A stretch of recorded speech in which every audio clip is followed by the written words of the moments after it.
Hi, I'm Diane Chaplin, and this is the first in a series of videos about vibrato on the cello. This is a great place to start if you've never had any vibrato, or if you're a really advanced cellist and you just want to get a better vibrato. There's an ebook that goes along with this series of videos, which is called Cello Chops Vibrato Fundamentals. This is book one that we're going to talk about. There's 3 videos that go along with book one. This is video number 1. So the way we're going to start is next to a wall. I'm going to mirror you, so I'm going to use my right arm, but you would use your left arm or whichever arm you do for fingering on the cello. And I'm going to put my elbow up on the wall, so I'm standing at a right angle. I'm standing about a foot away from the wall, and I've got my elbow approximately at shoulder height.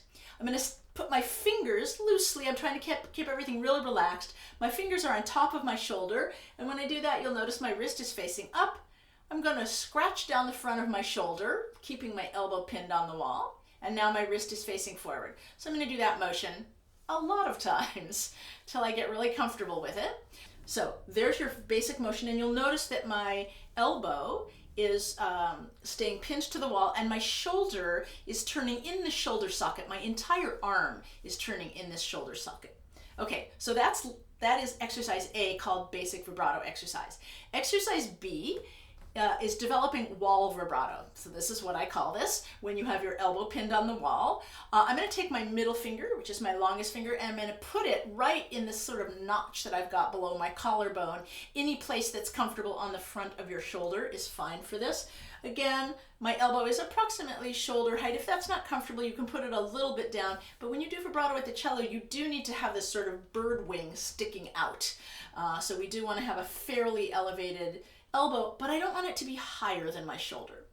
And now I'm going to do the same motion that I just did. So when my finger is pinned onto my front of my shoulder, my wrist is facing forward.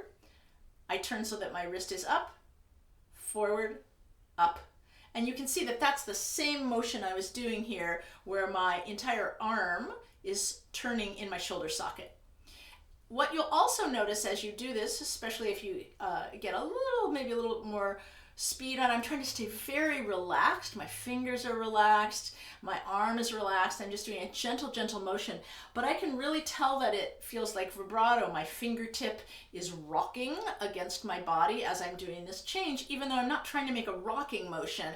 I am just letting my big muscles in my back and shoulder turn my arm in the shoulder socket. So that's exercise B. Exercise C talks about some ways to continue furthering this. And then exercise D is changing fingers. So you may be uncomfortable hanging onto the front of your shoulder, and if you can't even reach it, because not everybody can, then you'll want to go on to the next video and the next part of the book, which talks about things where you're not having to pin your hand down. But if you can change fingers.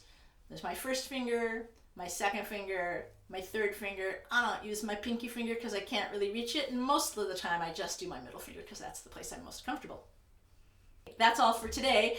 Go look at video number 2. Info on buying the ebook is down below. See you later.